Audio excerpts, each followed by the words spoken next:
जय श्री कृष्णा। या देवी सर्वभूतेषु सर्वमंगले सर्वदा नमस्तस्यै नमस्तस्यै नमस्तस्यै नमो नमः। आज मैं आपको श्रीमद् देवी महापुराण का 11वां अध्याय सुना रही हूँ। 10 अध्याय मैंने अभी तक आपको सुना दिए हैं। 11वें अध्याय को जरूर सुनिएगा और वीडियो को लाइक जरूर कीजिए और कमेंट में जय माता की जरूर लिखिएगा। तो चलिए शुरू करते हैं 11वां अध्याय। श्री महादेव जी बोले, इस प्रकार यज्ञ के संपूर्ण होने पर सती के वियोग से दुखी शिव साधारण मनुष्यों के समान बार बार रुदन करने लगे। तब ब्रह्मा और विष्णु ने उन भगवान से कहा, महाज्ञानी, आप अज्ञानी के समान मोहग्रस्त होकर क्यों रुदन कर रहे हैं? वे देवी जगदम्बा तो सनातन पूर्ण ब्रह्म स्वरूपा है। वे ही महाविद्या है, समस्त विश्व की सृष्टि करने वाली है और सर्व चैतन्य स्वरूपनी है, जिनकी माया के प्रभाव से संपूर्ण संसार तथा हम सभी विमोहित हैं। उनके द्वारा शरीर छोड़ने की बात तो भ्रांतिपूर्ण विडंबना ही है। प्रभु महेश्वर, जिनकी कृपा से आप मृत्युंजय हैं, उनकी मृत्यु तो वास्तविक नहीं है, यह भ्रम मात्र ही है। हम तीनों पुरुष ब्रह्मा विष्णु महेश ही उन्हीं के स्वरूप हैं। इस बात से अर्थात भगवती को मृत मानकर प्राकृत पुरुष की भांति विलाप करने से आप ही की निंदा ध्वनित होती है, उनकी नहीं। परमेश्वर उन पार्वती की निंदा घोर पाप को उत्पन्न करने वाली है, जिसके द्वारा इस प्रकार का पाप होता है, उसका वे निश्चय ही त्याग कर देती हैं। वे महादेवी धर्मशील पुरुष का कभी त्याग नहीं करती। अधर्मी का त्याग करने में वे पिता आदि संबंधों का विचार भी नहीं करती।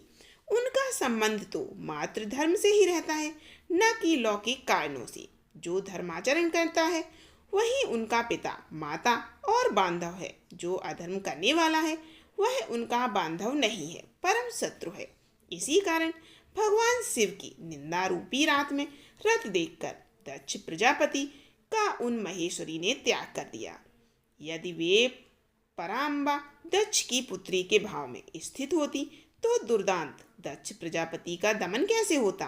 इसीलिए धर्म कर्म के फल को प्रदान करने वाली वे महादेवी उस महापापी का त्याग करके स्वयं अपने धाम में चली आई। क्या वे क्षण मात्र में ही प्रजापति का संहार करने में असमर्थ थी? फिर भी उन्होंने इसकी जो अपेक्षा की वह लोक शिक्षण के लिए था। धर्म का उपदेश करने वाली वे भगवती यदि ऐसा आचरण नहीं करती तो लोग पिता के प्रति सहिष्णु कैसे हो पाते? इसीलिए वे नित्या परमा शक्ति प्रजापति दक्ष को अपनी माया से मोहित करते हुए और स्वयं अपनी माया शक्ति से अंतर्ध्यान होकर गगन मंडल में स्थित हो गई। महादेव, आप शोक का त्याग करें, क्योंकि अग्नि में तो सती की छाया ने ही प्रवेश किया है। शिवजी बोले, आप लोगों ने जो कुछ कहा वह सत्य ही है। सती मेरी परा प्रकृति है। वे नित्या ब्रह्ममयी और सूक्ष्म रूपा है। उन्होंने स्वयं अपनी देह का त्याग नहीं किया, किंतु वे मेरे प्राणों की एकमात्र प्रियतमा सती कहाँ चली गई? इस भाव से मुझे व्याकुलता होती है। पुनः जब मैं शांत चित्त होता हूँ तो उन्हें परमेश्वरी के रूप में देखता हूँ। ब्रह्मा विष्णु और रुद्र बोले, उन सर्वलोक की एकमात्र बंदिता जगत जननी की हम लोग स्तुति करते हैं, तभी प्रसन्न होके वे पुनः दर्शन देंगी। श्री महादेव जी बोले, नारद, भगवान शिव के साथ वे देवगण ऐसा निश्चय करके साक्षात ब्रह्मस्वरूपनी महादेवी की स्तुति करने लगे। ब्रह्मा विष्णु और शिव बोले, आप नित्या परम विद्या जगत में चैतन्य रूप से व्याप्त और पूर्ण ब्रह्मस्वरूपा देवी हैं। आप स्वेच्छा से शरीर धारण करती हैं। आपका वह परम रूप वेद और आगम से सुनिश्चित अद्वैत ब्रह्मा ही है। अपरोक्षानुभूति से जानने योग्य तथा परम गोपनीय आपको हम नमस्कार करते हैं। आप सृष्टि के निमित्त प्रकृति और पुरुष के रूप में स्वयं ही शरीर धारण करती हैं। इसीलिए वेदों के द्वारा कल्पित दैत्य रूपा कहा गया है। उस सृष्टि प्रक्रिया में भी आपके बिना पुरुष अपूर्ण और शव के समान ही हैं। अतः सभी देवताओं में आपकी प्रधानता कही जाती है। शिवे, इस प्रकार की अचिंत्य रूप और लीला वाली आपकी स्तुति करने में हम अल्प बुद्धि वाले कैसे सक्षम हो सकते हैं? आप स्वयं स्वेच्छा से हमारी सृष्टि और संहार करती हैं। इसीलिए इस त्रिलोकी में आपकी स्तुति करने में कौन समर्थ है।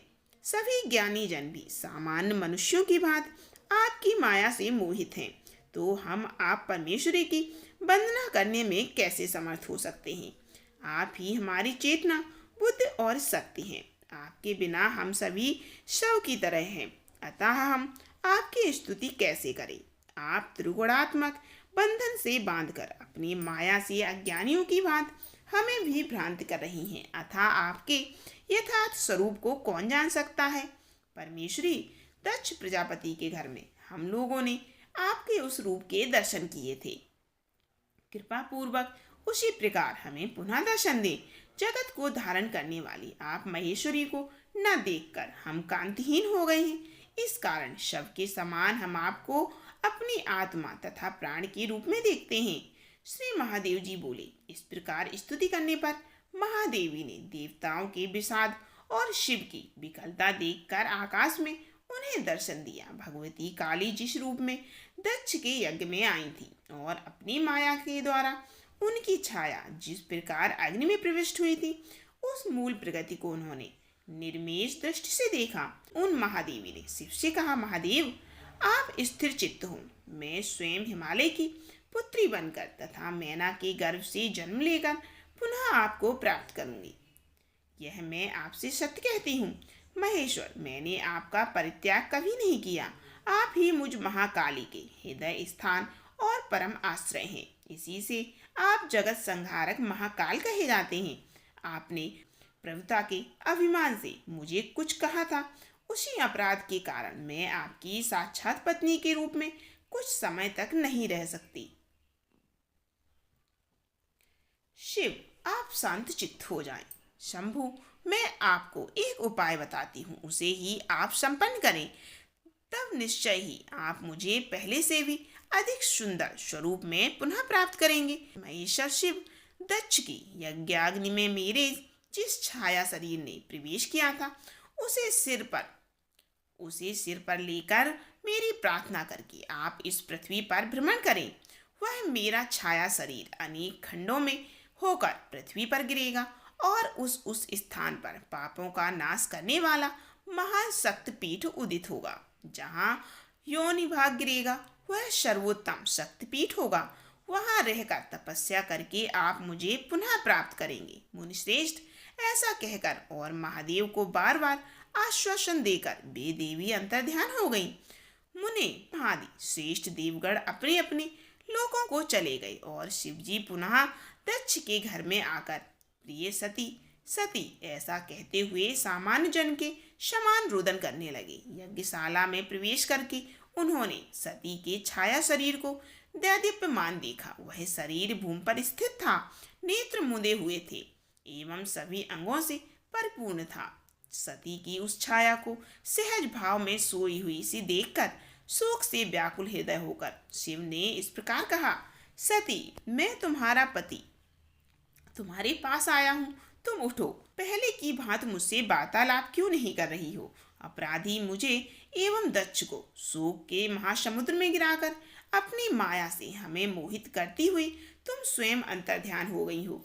अब मैं अपनी एकमात्र तुझ प्राण प्रिया का त्याग कभी नहीं करूँगा। प्रसन्नता पूर्वक तुम्हें लेकर मैं कितने दिन घूमता रहूँगा। मुनि इस प्रकार साधारण मनुष्यों की भांति बहुधा विलाप करते हुए शिव ने अपनी भुजाओं से सती के छाया शरीर का आलिंगन करते हुए उसे सिर पर उठा लिया। शंकर जी सती के उस छाया शरीर को सिर पर रखकर अत्यंत प्रसन्नता पूर्वक धरती पर नाचने लगे। ब्रह्मा आदि सूर्यश्रेष्ठ तथा इंद्र के नेतृत्व में अन्य देवगण इस दृश्य को देखने अपने अपने रथों में बैठकर आकाश में आ गई। दसों दिशाओं में सम्यक पुष्प वृष्टि होने लगी। तदंतर सुशोभित जटाओं वाले प्रथमगढ़ मुखवाद्य बजाने लगे और नाचने लगे। चारों ओर नाचते हुए शिव जी के छाया शरीर को कभी सिर पर, कभी दाएं हाथ में, कभी बाएं हाथ में, तो कभी कंधे पर, तो कभी प्रेम पूर्वक वक्ष स्थल पर धारण कर अपने चरण प्रहार से पृथ्वी को कंपित करते हुए नृत्य करने लगे। चंद्रलोक में स्थित चंद्रमा उनके ललाट पर तिलक के समान सुशोभित होने लगा। नक्षत्र मंडल दैदीप्यमान जटाओं में गुथ गया और सूर्यलोक में स्थित भगवान भास्कर उनके कंठाभरण बन गए। महामुनि कच्छप और शेषनाग उनके चरणाघातों से पीड़ित होकर धरती छोड़ने को उद्यत हो गए।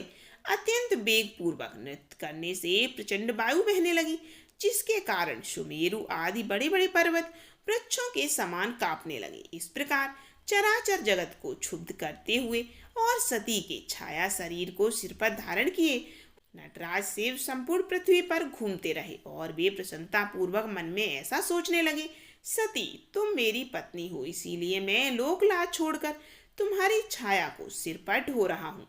यह मेरा अहोभाग्य है। इस प्रकार अपने भाग्य की सराहना करते हुए शिव जी आनंद मग्न होकर पुनः पुनः नृत्य करने लगे।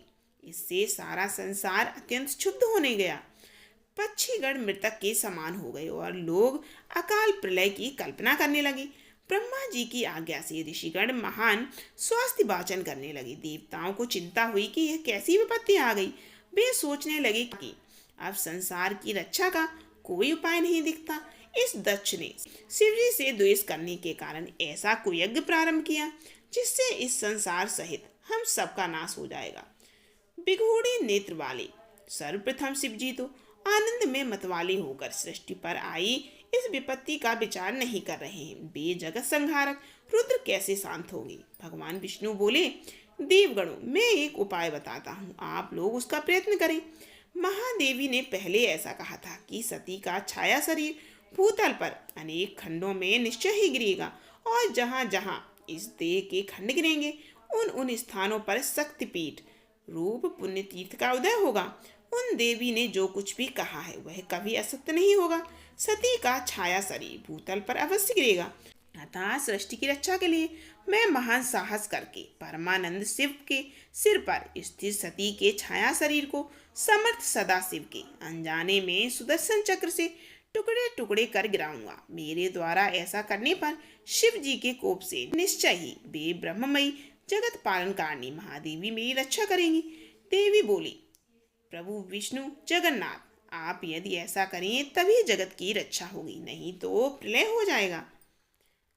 ये था देवी पुराण का 11वां अध्याय। 12वां अध्याय सुनने के लिए प्लीज वीडियो को लाइक कीजिए, कमेंट कीजिए और बताइएगा आपको ये देवी पुराण कैसा लग रहा है सुनने में। प्लीज ज़्यादा से ज़्यादा लोग कमेंट कीजिए और शेयर कीजिए वीडियो को।